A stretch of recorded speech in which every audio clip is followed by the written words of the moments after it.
நிறைவான தருணங்கள் என்ஏசி ஜுவல்லர்ஸுடன்.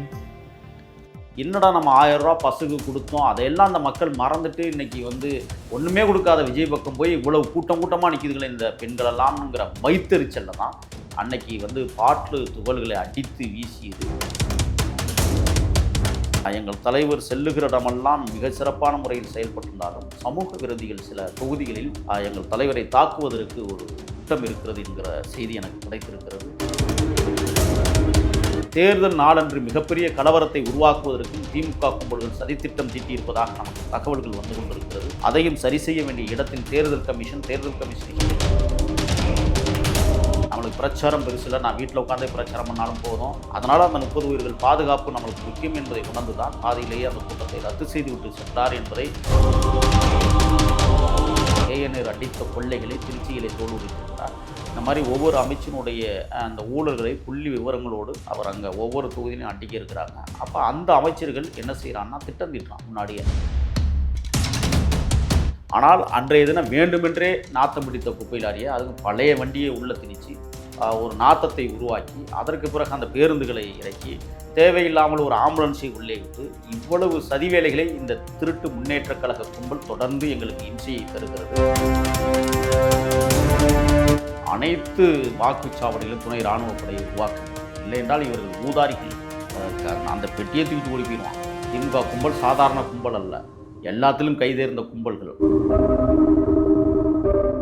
உங்கள் சத்யாவின் full moon sale up to 70% தள்ளுபடி. ஏசி விலை 2ஆம் தேதி முதல் 15% வரை உயர்கின்றது. இப்போது ஏசி வாங்கி பணத்தை சேமியுங்கள். சம்மர் வந்தாச்சு. What's your plan for this holiday? GT Holidays, South India's #1 travel brand. Hi sir, வணக்கம். வணக்கம். எப்படி இருக்கீங்க?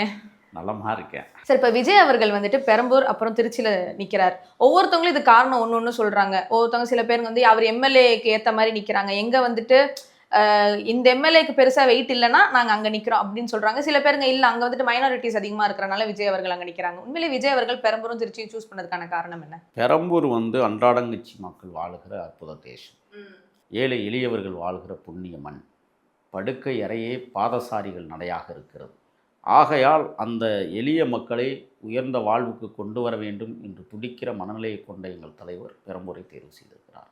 அந்த மக்களின் வாழ்வாதாரத்தை உயர்த்துவதற்காக அங்கே களம் காண்கிறார். திருச்சியில் அவர் நிற்பதற்கு இன்னொரு காரணம், தமிழ்நாட்டினுடைய மைய புள்ளி திருச்சி தான். எம்ஜிஆர் அவர்களே திருச்சியை ஒரு தலைநகரமாக கொண்டு ஒரு சட்டசபையை நடத்தலாம் என்று சொல்லுகிற அளவிற்கு விளங்கிய ஒரு மாபெரும் மகத்தான மாநகரம். அந்த மாநகரத்தில் நாம் நிற்கிறோம்னு சொன்னால், நான் முதவே சொன்னதை போல் தமிழ்நாட்டில் 2 பகுதிகளில் புயல் அடித்தால் என்ன ஆகும் அப்படிங்கிறதுக்கு தான் முதல்ல வட மாவட்டத்தின் மையம் புயல் பெரம்பூரில் தோன்றுகிறது, தென் மாவட்டங்களுக்கான மையப்புள்ளி திருச்சியில் தோன்றுகிறது. அதனால் 2 புயல் ஒரே நேரத்தில் அடிக்கும் பொழுது அது மிகப்பெரிய ஒரு தாக்கத்தை ஏற்படுத்தும். அந்த வகையில் தான் திருச்சியை எங்கள் தலைவர் தேர்வு செய்திருக்கிறார். இன்னொன்று, பிரச்சாரத்திற்கு எளிய வகையாக நான் இப்போ ஒன்று சொல்கிறேன். பெரம்பூரில் நாங்கள் பிரச்சாரம் பண்ணோம், ஆனால் வில்லிவாக்கத்துக்கு போகும்போது விபரீதங்களை திமுக கும்பல் தொடர்ந்தது. குளத்தூருக்கு போகும்போதே எல்லா வேலையும் பண்ண ஆரம்பிச்சிட்டாங்க. மக்காநாள் பார்த்தீங்கன்னா பாட்டில் அடிக்கிறாங்க. அப்போ ஒரு புயல் பெரம்பூரில் மையம் கொள்ளுகிற போது அதனுடைய அதிர்வலைகள் எதிராளிகளை கதிகலங்க வைக்கிறது என்பதை நாம் பார்த்துருக்கிறோம் கண்கூடா. இன்றைக்கி திருச்சியை அவர் தேர்வு செய்ததற்கான காரணம், தென் மாவட்டங்களை தன்மையப்படுத்த வேண்டும், அங்கே ஒரு புயல் மையம் கொண்டால் மற்ற தொகுதிகள் எல்லாம் தமக்கு சாதகமாக இருக்கும் என்கிற அடிப்படையில் தான் தலைவர் அங்கே களம் காண்கிறார். திருச்சியினுடைய அந்த புயல் தென் திசை நோக்கி அடிக்க காத்திருக்கிறது. 7ஆம் தேதி அன்னைக்கு தலைமை அறிவிப்பதற்கு முன்னாலே உங்களுக்கு நான் சொல்கிறேன், நெல்லை சீமையில் இன்னொரு புயல் மையம் கொள்ளுகிறது. அப்படியா? ஆமாம், இன்னும் அறிவிப்பு வரல. 7ஆம் தேதி திருநெல்வேலியில் எங்கள் தலைவர் மக்கள் சந்திப்பை, மகத்தான தலைவர் மக்களிடத்திலே வாக்குகள் கேட்பதற்கு தயாராகிவிட்டார். ஸோ இப்போ நீங்கள் சொன்னீங்களா பாட்டில்லாம் அடித்தாங்கன்னு, ஆதவர்ஜுனா கூட ரொம்ப ஆதங்கப்பட்டு பேசிகிட்டு இருந்தார். பட் என்ன சொல்கிறாங்கன்னா, பாட்டில் அடித்தது தவறான செயல் தான், பட் அது திமுக காரங்க தான் செய்கிறாங்கன்னு எப்படி இவர் அடித்து சொல்கிறாரு? ஏன் அதிமுக காரங்க செஞ்சுருக்கலாம், பாஜக காரங்க செஞ்சுருக்கலாம், எப்படி திமுகன்னு அவர் குறிப்பிட்டு சொல்கிறாங்க அப்படிங்கிற ஒரு விஷயம் கேள்வி எழும்புது. ஸோ இதுக்கு நீங்கள் என்ன சொல்றீங்க? இல்லை, அவர்கள் திமுகவுடைய ஐடிவிங்கை சார்ந்தவர்கள் என்பதை இன்றைக்கு இணையதள வாசிகள் போட்டு தோல் உரித்து கொண்டிருக்கிறார்கள். அவர்கள் அந்த கருப்பு சிவப்பு கட்டங்கட்டமாக பொருத்தக்கூடிய அந்த துண்டை தோளிலே போட்டு சென்னையினுடைய முன்னாள் ரவுடித்துறை அமைச்சர் சேகர்பாபு இடத்திலே அவர்கள் எடுத்துக்கொண்ட புகைப்படங்கள் இதெல்லாம் இன்றைக்கி ஆதாரபூர்வமாக வெளிவந்திருக்கிறது. ஆக ஆதாரம் எங்கள் ஆதவர்ஷனா சொன்னார் மேடையிலேயே, நிச்சயமாக நாங்கள் அரை மணி நேரத்தில் எல்லா ஃபுட்டேஜையும் எடுத்துட்டோம், எங்கள்கிட்ட தப்பிக்கவே முடியாது என்று மேடையிலேயே பகிரங்கப்படுத்துகிறார். அதனால தான் விரைவான கைது நடவடிக்கையை அவர்கள் மேற்கொண்டார்கள். ஆனால் கைது செய்ததுக்கு பிறகு எங்கள் ஆதவ கிருஷ்ணா மேடையிலே சொன்னார், நிச்சயமாக காவல்துறை இவர்களை என்ன சொல்லும் என்றால், குடித்து விட்டு 2 பேரும் அடித்து கொண்டதில் பாட்டில் கீழே தவறி வந்து விட்டது என்று சொல்வார்கள் என்று சொன்னார். அதையே அவர்கள் காவல்துறை பிரதிபலித்திருக்கிறது. 2 பேரும் சண்டை போட்டாங்க. ஆனால் ஒரு அறையில் கிட்டத்தட்ட 30க்கும் மேற்பட்ட போத்தல்களை வந்து உடைத்து கையிலே வைத்திருந்திருக்கிறார்கள், குமித்து வைத்திருக்கிறார்கள். அந்த கூட்டங்களில் கண்ணாடி உடைத்த பாட்டில் அது எவ்வளவு விபரீதத்தை உருவாக்கும் என்பதை நீங்கள் யோசிக்கணும். ஒரு பாட்டில் தூக்கி வீசி உடையிற இடம் பாதிப்புக்குள்ளாகும். ஆனால் துகள்கள் அள்ளி மக்கள் மீது வீசினா என்ன ஆகும் யோசிச்சு பாருங்க. கண்களில் பட்டால் அது என்ன கொடுமைக்கு ஆளாகும் அந்த மக்கள் வெள்ளம். மகளிருக்கு வந்து இங்கே வந்து பெண்கள் வாக்கு நிச்சயமாக எங்கள் தலைவர் தளபதிக்கு மிகப்பெரிய அளவில் விலை காத்திருக்கிற காரணத்தால் என்னடா நம்ம 1000 ரூபா பசுக்கு கொடுத்தோம், அதையெல்லாம் அந்த மக்கள் மறந்துட்டு இன்றைக்கி வந்து ஒன்றுமே கொடுக்காத விஜய் பக்கம் போய் இவ்வளவு கூட்டமாக நிற்கிதுங்களே இந்த பெண்களெல்லாம்ங்கிற வைத்தறிச்சலில் தான் அன்னைக்கு வந்து பாட்டில் துகள்களை அடித்து வீசியது மகளிர் மேலே தான் ஒழிய ஆண்கள் மேலே இல்லை. மகளிரை பயமுறுத்துகிற வகையில் திராவிட முன்னேற்ற கழகம் கிட்டத்தட்ட வில்லிவாக்கத்திலே அதை செய்திருக்கிறார்கள், தொடர்ந்து செய்வார்கள் என்பதும் எங்களுக்கு தெரியும். எங்கள் தலைவர் இப்பொழுது பாதுகாப்பு பயணத்தை மேற்கொள்ள வேண்டும் என்று நான் ஒரு கடைசி துணனாக இருந்து கட்டளையிடுகிறேன். காரணம், கிடைக்கிற பொருட்களை யாரிடத்திலும் வாங்கி நீங்கள் உண்ணக்கூடாது. ஏனென்றால் திருச்சியில் வந்து ஒருத்தர் வந்து இளநீர் கொடுக்கிறார், அவர் வந்து கட்சி தொண்டராகவே இருக்கட்டும், ஆனால் எவ்வளவுதான் அந்யோன்யமான நான் கொடுத்தாலும் கூட தலைவன் அதை அறிந்துவிடக்கூடாது என்பதில் கவனம் செலுத்த வேண்டும். ஏன்னா நான் ஏற்கனவே கரூர் விஷயத்தில் இப்போவும் நான் உங்களுக்கு சொல்கிறேங்க, எங்கள் தலைவர் செல்லுகிற இடமெல்லாம் மிக சிறப்பான முறையில் செயல்பட்டிருந்தாலும் சமூக விரோதிகள் சில தொகுதிகளில் எங்கள் தலைவரை தாக்குவதற்கு ஒரு திட்டம் இருக்கிறது என்கிற செய்தி எனக்கு கிடைத்திருக்கிறது.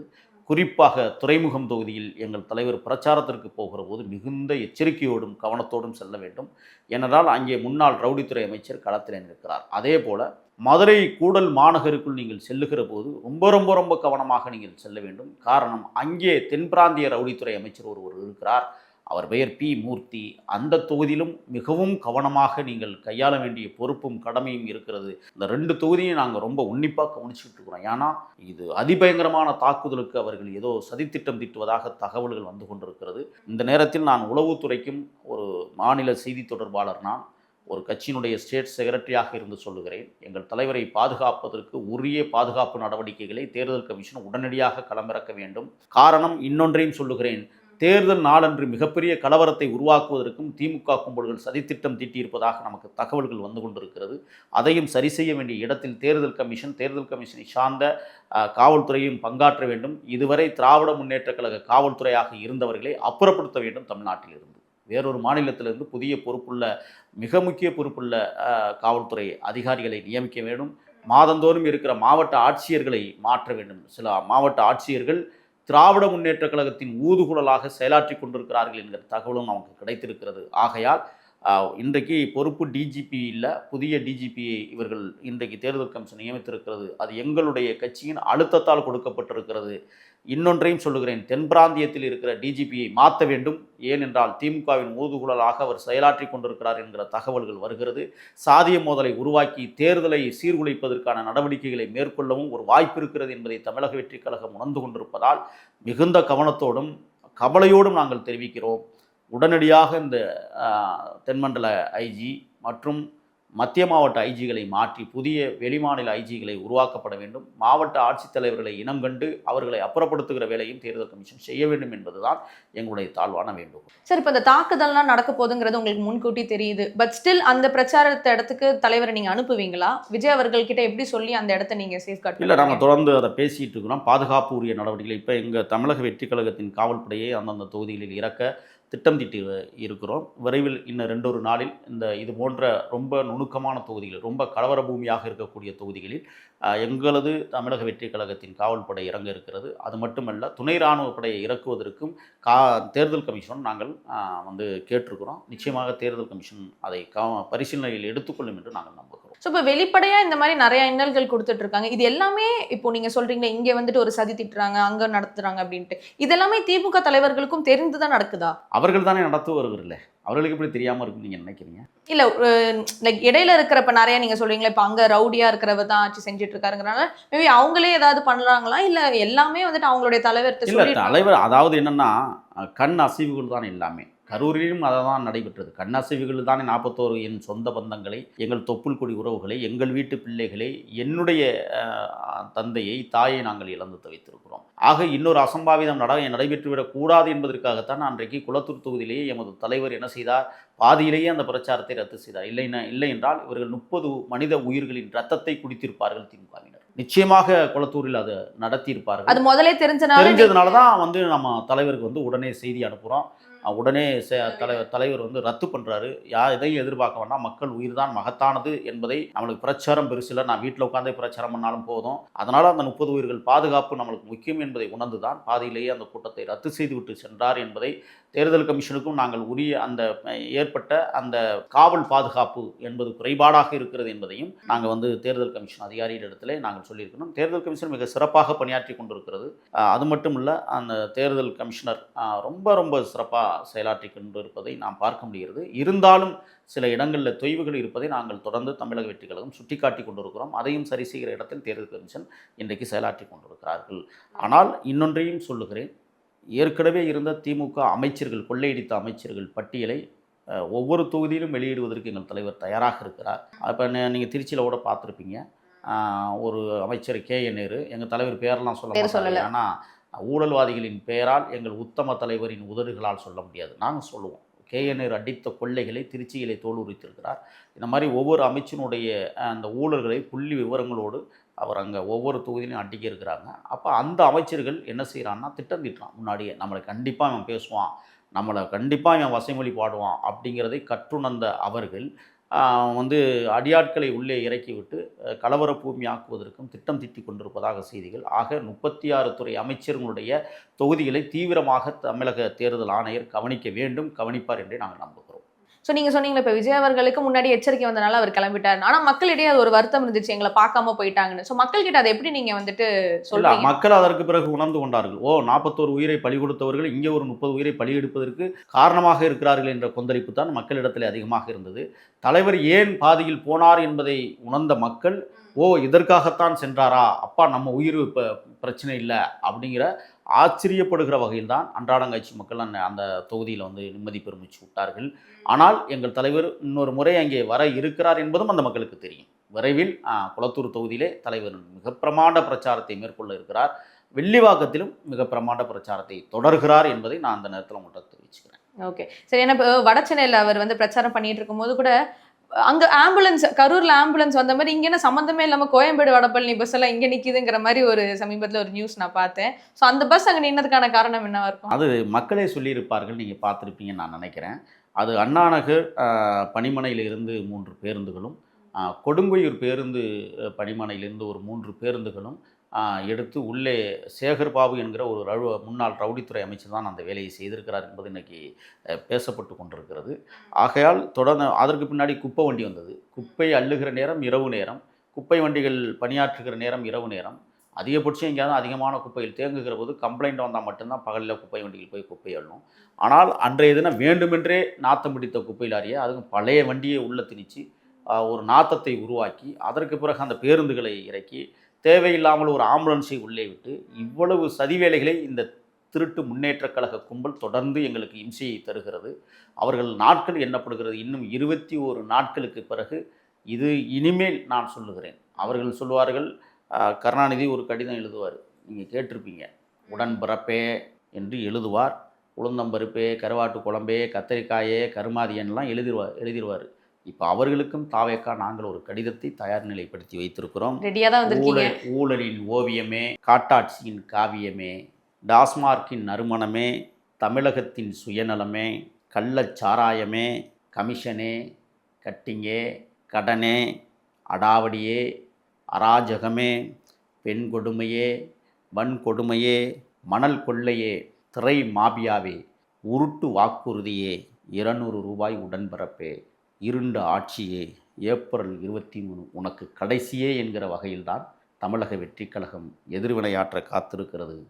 நெதர்லாந்தில் மலைகள் இல்லை, சுவிட்சர்லாந்தில் கடல்கள் இல்லை, சிங்கப்பூரில் நெல் வயல்கள் இல்லை, சவுதி அரேபியாவில் காடுகள் இல்லை, ஜப்பானில் கனிம வளங்கள் இல்லை, தமிழ்நாட்டில் இனிமேல் கள்ளச்சாராயமும் இல்லை, கள்ள நோட்டுகளும் இல்லை, கஞ்சா போதைகளும் இல்லை, ஊழலும் இல்லை என்கிற நிலையை உருவாக்க காத்திருக்கிற தமிழக வெற்றி கழகத்தின் மாபெரும் மகத்தான தலைவர், மக்கள் தலைவர் விஜய் பச்சை மையில் கோட்டையில் கையெழுத்து இடுகிற நாளை விரைவில் பார்ப்பீர்கள். சார், இப்போ எல்லா இடத்துலயும் சூழ்ச்சி நடக்குது. ஏன் இப்போ அதிமுக பாஜக கூட அங்க பஸ் நிறுத்திருக்கலாம்ல, அதிமுக பாஜக கூட கிளாஸ் எரிஞ்சிருக்கலாம்ல, அது எப்படி திமுகன்னு சொல்றாங்கன்னு தான் என்னுடைய கேள்வியா இருக்கு. இல்லை, ஏற்கனவே நான் சொன்னதைப் போல சேகர் பாபு என்கிற ரவுடித்துறை அமைச்சரின் புகைப்படங்கள் அந்த பாட்டில் வீசியவர்கள் எடுத்திருக்கிறார்கள். ஒரு அரசு பேருந்தை எதிர்க்கட்சிகள் உள்ளே திணிக்க வேண்டிய அவசியம் இல்லை. அது ஆளுங்கட்சிகள் தான் இன்னமும் அதிகார மையத்தில் இருக்கிறார்கள். காபந்து அரசாக இருக்கிற இந்த அயோக்கியர்கள் இன்னமும் ஆட்சி ஆளுவதைப் போல எண்ணுகிறார்கள். நாட்கள் எண்ணப்படுகிறது. இவர்களுக்கு பின்னால் அதிகார வர்க்கம் மிக கடுமையாக வேலை செய்கிறது திமுகவிற்கு ஆதரவாக. அந்த அதிகார வர்க்கத்தை உடைத்தெறிய வேண்டிய நாள் தான் நீங்கள் பார்த்தீங்கன்னா ஏப்ரல் 23. இந்த அதிகார வர்க்கத்தில் பணியாற்றக்கூடியவர்கள் எப்போதுமே தமிழ்நாட்டு அரசியலில் ஒரு மிகப்பெரிய தவறு நடந்து கொண்டே இருக்கிறது. அரசியல் என்பது தனியாக இயங்க வேண்டும், ஆட்சி நடத்தக்கூடியவர்கள் தனியாக ஆள வேண்டும். அரசு அதிகாரிகள் என்று சொல்லக்கூடிய அந்த அதிகார வர்க்கமும் அரசியல் என்ற அதிகார வர்க்கமும் ஒன்றோடு ஒன்று பின்னி பிணைந்தால் நிச்சயமாக இங்கே எந்த சம்பவங்களுக்கும் தீர்வாகாது. காவல்துறை அரசியல்வாதிகளோடு உடன்படுவதும் அரசியல்வாதிகள் இன்ன பிற துறைகளோடு சம்பந்தப்படுவதுமான ஒரு சூழலை தமிழ்நாடு உருவாக்கி வைத்திருக்கிறது. எங்கள் தலைவர் அதில் தெளிவாக இருக்காங்க. அரசியல் என்பது வேறு, அரசு இயந்திரம் என்பது வேறாக இயங்க வேண்டும் என்பதை நிலைநாட்ட காத்திருக்கிறார். பொறுத்திருங்கள். சரி, இப்போ இவ்வளோ இடத்துல சூழ்ச்சி நடக்குது அப்படிங்கிறீங்க. ஓட்டு நடக்கும்போது வாக்கு சாவடி அங்கே ஏதாவது சூழ்ச்சி நடக்காதுன்னு என்ன நிச்சயம்? இல்லை, இப்போ செத்தவங்கெல்லாம் ஓட்டு போட முடியாதுல்ல, அந்த சூழ்ச்சி இனிமேல் நடக்காதுல்ல. அந்த சூழ்ச்சி இல்லை சார். இப்போ ஓட்டை இப்போ பெட்டியவே மாற்றி கள்ள ஓட்டு போட்டு அந்த மாதிரி நடந்தால் அதுக்கு முழு பொறுப்பு தேர்தல் கமிஷன் ஏற்க வேண்டும். அனைத்து வாக்குச்சாவடிகளும் துணை இராணுவ படையை உருவாக்க வேண்டும். இல்லை என்றால் இவர்கள் ஊதாரிகள். அந்த பெட்டியை தூக்கிட்டு ஓடி போயிடுவான். திமுக கும்பல் சாதாரண கும்பல் அல்ல, எல்லாத்திலும் கைதேர்ந்த கும்பல்கள். இன்னொன்று செய்வான், நாளைக்கு தேர்தல் விடிஞ்சா தேர்தல் இரவு முழுவதும் தூங்க மாட்டான் காசு கொடுக்குறது. வீட்டுக்கு வீடு கொண்டே காசு கொடுப்பான். தேர்தல் கமிஷன் இதை உன்னிப்பாக கவனிக்க வேண்டும் என்று நாங்கள் சொல்லுகிறோம். ஒவ்வொரு கிராமத்தில் ட்ரோன் பறக்க விடுங்க. ஒவ்வொரு கிராமத்திலையும் ஏன் முடியாது? தேர்தல் கமிஷனால் ட்ரோன் பறக்க விட்டு குற்றவாளிகளை பிடியுங்கள். யாருக்கும் காசு போகக்கூடாது என்பதுதான் தமிழக வெற்றி கழகத்தினுடைய நோக்கம். ஆனால் தலைமறைவாக மறைமுகமாக காசு கொண்டே கொடுப்பார்கள் என வாங்கிக் கொள்ளுங்கள் என்று நாங்கள் சொல்லுகிறோம். அப்போ கொடுப்பதும் குற்றம், வாங்குவதும் குற்றம் என்கிற இந்த நிலையில் தேர்தல் கமிஷன் அனைத்து வாக்குச்சாவடி மையங்களிலும் அனைத்து கிராமங்களிலும் ட்ரோன்களை பறக்க விட்டு 3 நாட்களுக்கு தொடர்ச்சியாக கண்காணித்தால் உண்மையாக பணம் கொடுக்குறவன் யாருன்னு உலகத்திற்கு தெரிஞ்சிடும். அனைவரையும் அப்பொழுது கைது செய்ய வேண்டும் தேர்தல் கமிஷன் என்பதையும், அன்றைக்கு பல லட்சம் கோடிகளை நீங்கள் கைப்பற்றினால் தமிழ்நாட்டு கடனாக இருக்கிற 10 லட்சம் கோடியை கடனில் அடைத்து விடலாம். திமுகவிடம் அத்தனை லட்சம் கோடிகள் பணம் இருக்கிறது. அவர்கள் தான் கோடிகளை கொண்டு போய் கொட்ட இருக்கிறார்கள். அதற்காக அதிமுக என்கிற எடப்பாடி என்கிற டெட்பாடியெல்லாம் இன்னமே தமிழ்நாட்டில் ஆட்சி அமைப்பதற்கு வாய்ப்பில்லை. மரங்களிடம் வாக்கு கேட்பவர்கள் எல்லாம் இன்னமே மனிதர்களிடம் வாக்கு கேட்பதில் தகுதியற்றவர்களாக போவார்கள். நிச்சயமாக தமிழ்நாடு தமிழக வெற்றி கழகத்தின் மாபெரும் நாடாக அமைய இருக்கிறது. பொறுத்திருங்க. இப்போ திமுக எல்லாத்தையுமே வாங்குறாங்க, அவங்கள்ட்ட எல்லா பவரும் இருக்கு, கோடிக்கணக்கில் காசு இருக்கு. தேர்தல் கமிஷன் அவங்க நினைச்சா வாங்க முடியுமா? நல்ல கேள்வி இது. தேர்தல் கமிஷனில் பணியாற்றக்கூடிய கடைநிலை தொண்டர்கள் அனைவரும் திமுகவினுடைய அனுதாபிகளாக இருக்கிறார்கள். அவர்களை விலைக்கு வாங்குவார்கள். அவங்கள வாங்கினாலே போதுமே. அதுதான் இப்போ இங்கே பிரச்சனை. சதி நடக்குமே. நாங்கள் அதுக்கு தான் சொல்கிறோம், ஒவ்வொரு வாக்குச்சாவடி மையங்களும் ட்ரோன்களை பறக்க விடுன்னு நாங்கள் ஏன் சொல்கிறோம்னா அதான். அதே மாதிரி தேர்தல் அந்த மையங்களில் வாக்குச்சாவடி மையங்களிலும் கேமராக்கள் பொருத்த வேண்டும். அதிநவீன கேமராக்களை பொருத்தி ஒன்றிய வாரியாக கண்காணிப்பாளராக ஒரு குழுவை நியமிக்க வேண்டும் தேர்தல் கமிஷன். அந்த தேர்தல் கமிஷன் நியமிக்கிற அந்த குழு நடுநிலையாக செயல்பட வேண்டும், எந்த கட்சிக்கும் ஆதரவாக இருக்கக்கூடாது என்பதையும் நாங்கள் இன்னும் சொல்லப்போனால் வெளி மாநிலத்திலிருந்து கூட நீங்கள் இறக்குமதி செய்து அந்த பொறுப்பாளர்களை நியமிக்கலாம். அவங்களுக்கு தான் அதை கண்காணிப்பது மட்டும்தானே வேலை, பேச வேண்டிய அவசியம் இல்லை. ஆகையால் ரொம்ப உன்னிப்பாக இதை தேர்தல் கமிஷன் எடுத்துக்கொள்ளும் என்று நாங்கள் நம்புகிறீங்க. ஸோ இதுவரை தேர்தல் கமிஷன் தாவேகாக்கு எந்த அளவுக்கு சப்போர்ட்டாக இருக்காங்க? இல்லை, அவங்க எந்த கட்சிக்கும் சப்போர்ட்டாக இருக்கக்கூடாது. இல்லை, அட்லீஸ்ட் நீங்கள் கம்ப்ளைண்ட் பண்ணுறதா அவங்க கேட்டு அதுக்கான ஆக்ஷன் எடுக்கிறாங்க. நம்ம தொடர்ச்சியான வலியுறுத்தலில் தான் இன்றைக்கி டிஜிபியை நியமிச்சிருக்கிறாங்க. கடுமையான நடவடிக்கை அவர் எடுப்பார். ரத்தோர் இன்னைக்கு நியமிக்கப்பட்டிருக்கிறார் என்றால் அவர் மேலும் ஏகப்பட்ட குற்றச்சாட்டுகளை எங்களால் வைக்க முடியும். அண்ணன் ஆம்ஸ்ட்ராங் கொலை வழக்கிற்கு பிறகு மாற்றம் செய்யப்பட்டவர் அவர். மீண்டும் அவர் அந்த பொறுப்புக்கு வருகிறார். நடுநிலையோடு இனிமேலாவது அவர் செயலாற்ற வேண்டும் என்று நாங்கள் நம்புகிறோம். அவர் எந்த கட்சிக்கும் ஆதரவு இல்லாமல் செயலாற்றுவார் என்றும் நாங்கள் நம்புகிறோம். அவர் நடுநிலையோடு இயங்க வேண்டும். அதுதான் தமிழக வெற்றி கழகத்துடைய விருப்பம். உண்மையான நடவடிக்கைகளை அவர் உறுதியாக செய்ய வேண்டும் என்று நாங்கள் எதிர்பார்க்கிறோம். நிச்சயமா. ஸோ இப்போ 2026 தேர்தலில் வேற இப்போ வரப்போகுது, ரொம்ப கம்மி நாட்களில். நிச்சயமா தாவேக்கா ஜெயிச்சிரும்னு நினைக்கிறீங்களா இல்ல கொஞ்சம் வாக்கு சதவீதம் வித்தியாசத்துல இல்ல எதிர்க்கட்சியாவது நாங்க உட்காருவோம் இல்லை, நினைக்கிறீங்களா? உங்களுக்கு எந்த சந்தேகமும் வர வேண்டாம். செல்லும் இடமெல்லாம் நீங்களே முடிவு செய்து வைத்திருக்கிறீர்கள். நாங்கள் அதை பேச வேண்டிய அவசியமே இல்லை. தமிழ்நாட்டில் 234 தொகுதியும், பாண்டிச்சேரியில் 30 தொகுதியும் தமிழக வெற்றி கழகம் அதிபெரும்பான்மையோடு வெற்றி பெற காத்திருக்கிறது. ஊழல்வாதிகளை ஒழித்து கட்டுவதில் இன்றைக்கு மக்கள் தயாராகி விட்டார்கள். ஆக 2 ஊழல் இயக்கங்களையும் தமிழ்நாட்டிலிருந்து அப்புறப்படுத்துவதற்கான அனைத்து ஆயத்தங்களையும் அன்றாடங்காட்சி மக்கள் கையிலே எடுத்து விட்டார்கள். நிச்சயமாக 234 வெல்லுவோம். தமிழகத்தின் தலைநகரமான சென்னையில், கோட்டையில் நாங்களும் கொடியேற்றுவோம். அந்த நாள் வெகு விரைவில் வர இருக்கு. உறுதியா இருக்கீங்க? நிச்சயமாக இருக்கிறோம். ஓகே சார், பார்க்கலாம். இன்னும் கொஞ்ச நாள் தான் இருக்கு, விரைவில் எல்லாத்துக்கும் தெரிஞ்சிடும். நேரத்துக்கு ரொம்ப நன்றி. Thank you so much for your time. நன்றி, வணக்கம்.